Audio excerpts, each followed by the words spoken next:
Imagine waking up to the roar of bulldozers devouring your late husband's cherished rose garden.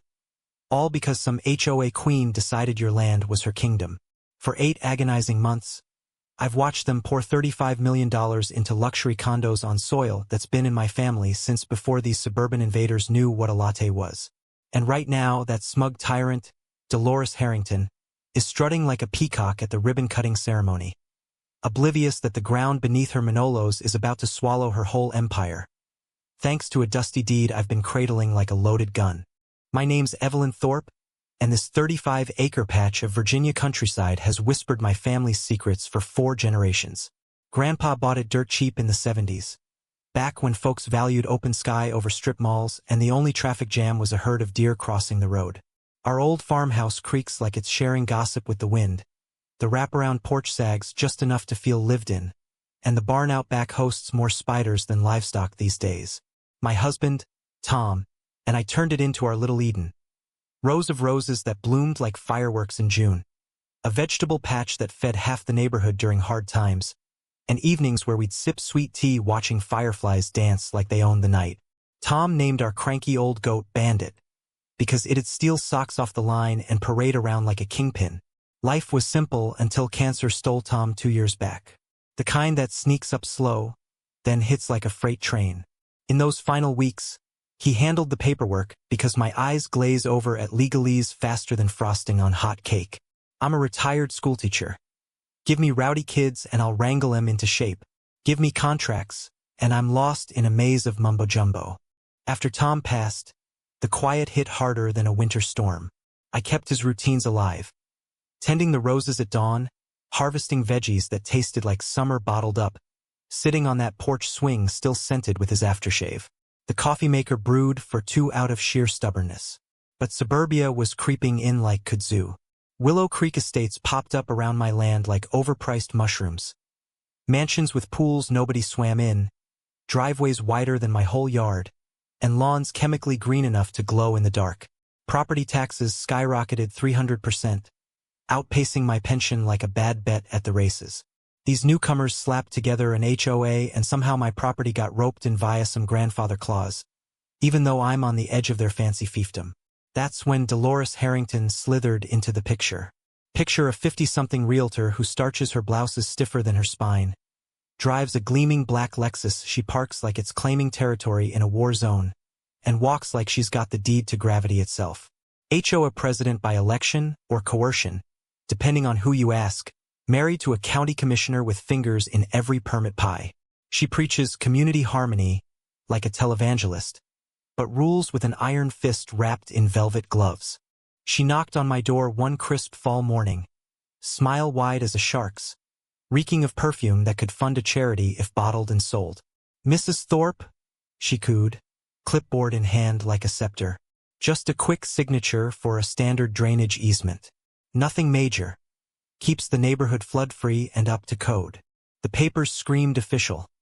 County seals, paragraphs denser than fog. Lesson learned the hard way. Grief is blood in the water for these types. They sniff it out and circle. I should have lawyered up like Tom always nagged. Instead, I signed, the pen gliding like it was sealing my fate in invisible ink. 2 days later, surveyors swarmed like locusts, staking orange flags through Tom's rose beds, around Bandit's pen, even flanking the old maple where we'd carved our initials. I flagged down the foreman, a burly guy named Mike with a guilty squint. "Ma'am, orders from the HOA lady. Says this is all community land now." My heart dropped like a stone in a well. I hightailed it to the county records office, a musty tomb of flickering fluorescence and endless filing cabinets. For hours of pawing through yellowed files unveiled Dolores's scheme. That easement handed over development rights to 30 of my 35 acres. Her hubby had fast-tracked rezoning from rural to residential commercial. The HOA could now acquire underutilized land for public good. I'd been checkmated while still setting up the board, and the excavator's rumbling in that afternoon signaled her endgame. The machinery invaded at dawn, engines growling like hungry beasts over the spot where Tom proposed under a harvest moon. Progress, Dolores would smirk. To me, it was desecration. By sunrise, crews had blanketed my land in dust and noise, flags piercing the earth like acupuncture gone wrong. Dolores rolled up in her Lexus, pristine pantsuit defying the dirt, blueprints rolled under her arm like sacred scrolls. She marched across what was once my lawn, heels clicking like judgments. "Mrs. Thorpe," she announced, voice honeyed with condescension. "You'll need to confine your hobbies to the allocated homestead area." She gestured to a sliver including the house and barely room for a potted plant. The barn, gone. The goat pen, history. Tom's roses, still blooming defiantly, doomed. "This is absurd," I said, voice steady despite the boil inside. "My deed says otherwise." She tilted her head, smile patronizing as a teacher's to a slow student.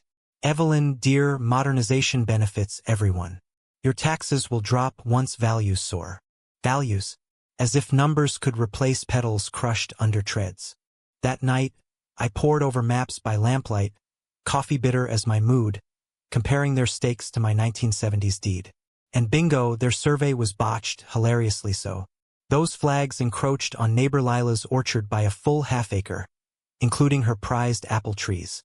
Lila, a no-nonsense widow who'd outlasted 2 husbands and a tornado, wasn't one to roll over.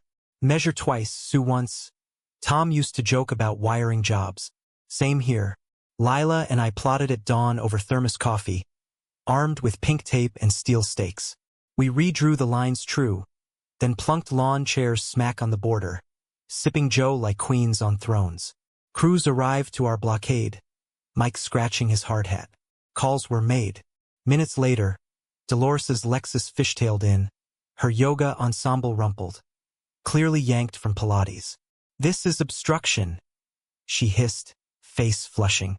Lila deadpanned. "Last I heard, sittin' on your own dirt ain't a crime in Virginia. This is HOA domain now, trespassers." Dolores spat. I rose calm as a summer pond. "Actually, Dolores, your crew poached Lila's apples. Invalidates the whole mess." Her expression cycled through rage shades, teeth grinding louder than the idling dozer. "Police it is," she snapped, phone out like a dagger. "Go ahead," I said, reclining. "Sheriff Jenkins loves a good deed showdown." 20 minutes on, Sheriff Jenkins, same fella who'd helped with my fence dispute last year, verified our lines. Crews packed up, grumbling. Dolores snapped pics like a paparazzo, then peeled out, leaving skid marks uglier than her temper. Round 1 us, but evening brought a certified slap. Violation for unauthorized markers. $400 fine for survey sabotage. Lila chuckled over pie. "She's pokin' the bear. How far you lettin' this go?" Staring at those pink stakes guarding Tom's legacy, I set my jaw. "To the bitter end, Lila. To the end." The harassment escalated like a bad soap opera, letters arriving every few days, each more ludicrous than the last. Excessive foliage height. My untamed wildflowers, visible only to birds. Fine, $150. Unsanitary animal housing. Bandit's pen, older than Dolores's Botox. Fine, $250. Illicit vending, my roadside jam stand, where Tom's recipes funded his chemo. Fine, $400. The postman, good old Hank, sighed delivering them. Another love note. "Evie, these folks got ants in their pants. Total $2,800 with lien threats if unpaid." Calling their lawyer revealed the fix. Dolores's sorority sister from law school. Cozy as thieves. But while she papercut me, I dug deep at City Hall, a fluorescent purgatory of dusty ledgers. Back aching, eyes straining, I unearthed gold. The HOA's enhanced authority, filing required 70% approval. They boasted 95%, but skipped notifying me and 2 old-timers.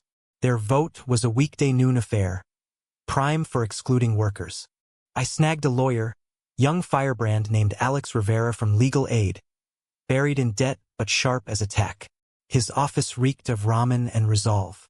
"This is textbook botchery," he grinned, papers fanning like war plans. We challenged their status with the state, demanding audits. Alex burned midnight oil, fueled by caffeine and fury. Dolores countered with patrol pros. Rent-a-goons and black SUVs circling my place like vultures, snapping pics of everything. My mailbox tilt, hose coil, even bandits' midday nap. Lead guard, Rico muttered apologies. Boss ladies on a mission. Gotta eat. Pics fueled more fines, bleeding me dry. Neighbors divided. Blue collars waved support, slipping notes. Elites parroted Dolores's order mantra. Then Alex called, buzzing. Evelyn, jackpot, statute bars HOA overreach on non-boundary land. Your core homestead's exempt. I quit paying, shredding notices with glee. Dolores nuked back. Emergency meeting posted obscurely, but Lila's spy net caught it. Next letter? Eminent domain notice. Seizing my acres for vital amenities. Offering $40,000 for land worth $350K. Lila whistled. From dumb to criminal.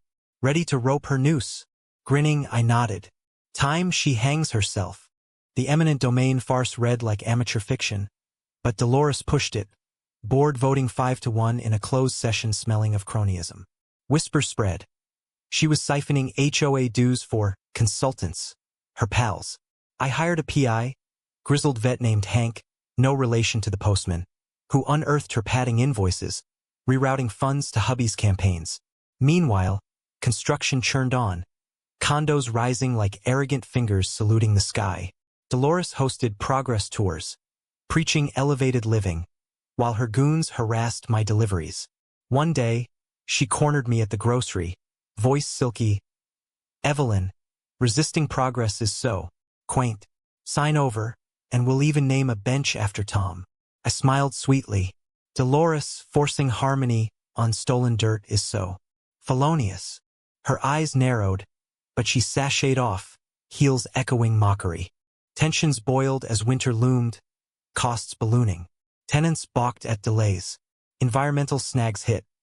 Their drainage wrecked a nearby stream, flooding basements while my well stayed pristine. Ironic justice. Hank's digs revealed Dolores faking approvals, bribing inspectors. Board cracks showed. VP Carla, a sensible accountant, sniffed the books and demanded audits. Mutiny brewed. Dolores doubled down. Absurdly. City inspection on my wiring. Tom's handiwork. Flawless. Inspector laughed it off. AG complaint on my jams. Hobby, not biz. Dismissed. Then, crowning idiocy. Claiming my maple hazardous. Hiring a quack arborist. My counter-expert. University prof declaring it robust. Fraud or folly, he quipped. Her desperation peaked at a diner meetup. Her Lexus idling like getaway wheels. Over greasy coffee. She leaned in. Evelyn, $150,000 for your holdout. Fresh start, no fuss. I feigned thought, recording legally, one-party state. Think fast. Eminent domains coming. Back home, timelines tightened. Loans penalized, permits expiring. Feds probed wetlands. Hank flipped, reporting her evidence fab bids. AG launched fraud probe. Dolores unraveled. Gaunt, jittery, board meets like cage fights. Her last lunge. Mental health petition. Claiming my delusions endangered all. Laughable, coming from the queen of lies.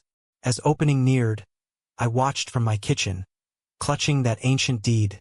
Mineral rights from the 1800s, trumping surface builds. Trap primed. Opening day dawned bright, irony thick as fog. Willow Creek Lux Residences. 150 guests, Paul's press. Bunting flapped, ribbon taut. Dolores center stage, power suit gleaming, scissors gold as her delusions. Execs milled, cameras rolled. I slipped in, folder and deed box in tow. Lila, Alex, Hank scattered like snipers. Dolores orated. From fallow fields to fabulous futures. Thanks to visionary leadership. Applause. Scissors poised. I stepped up. Pardon. But this empire's on my dirt. Crowd pivoted. Cameras whirred. Dolores blanched. These towers? Trespass built. Maps aloft. Gasped. Worse, I hold subsurface rights. Deed revealed. Aged glory. Silence deafening. Sheriff Jenkins verified. Hank boomed. Ms. Harrington? Comment on the fraud probe? Chaos. Execs fled. officials huddled. Dolores screeched, "Lies! My land!" Guards hesitated. "Evict her!" she wailed. "Atop my property." Federal halt served. Cameras feasted on her implosion. I addressed, "Bullies thrive till exposed." Scissors clattered, dreams shattered. Settlement dragged 3 months, but karma delivered. $2.8 million for rights. 50x her offer. Condos leased under new HOA debts cleared sans bankruptcy. Precedent set. Mineral protections beefed up. Dolores? Resigned. Charged with fraud. $300,000 skimmed. Conspiracy. Hubby's career tanked. They fled to Florida. Tails tucked. Civil suits dogged her like shadows. New board? Transparent as glass. Open votes. Streamed meets. I founded Tom's Legacy Fund. Free aid versus HOA tyrants. Alex helmed it, debt-free. Turned site chunk into community orchard. Kids picking apples where condos failed. State passed Thorpe Act. Full disclosures for big projects. Ombudsman for disputes. Healing bloomed slow. Kept homestead. Roses thriving. Bandit ruled. Unimpressed. Laughter replaced rumbles. Evenings on the swing. Fireflies winking approval. Pink stakes now border gardens teaching growth needs patience. Not power. Best revenge? Planting beauty over greed, watching it flourish. Was Dolores the real victim of progress? Or just a bully who finally bit off more than her rules could chew? True or false, and why? Spill in the comments.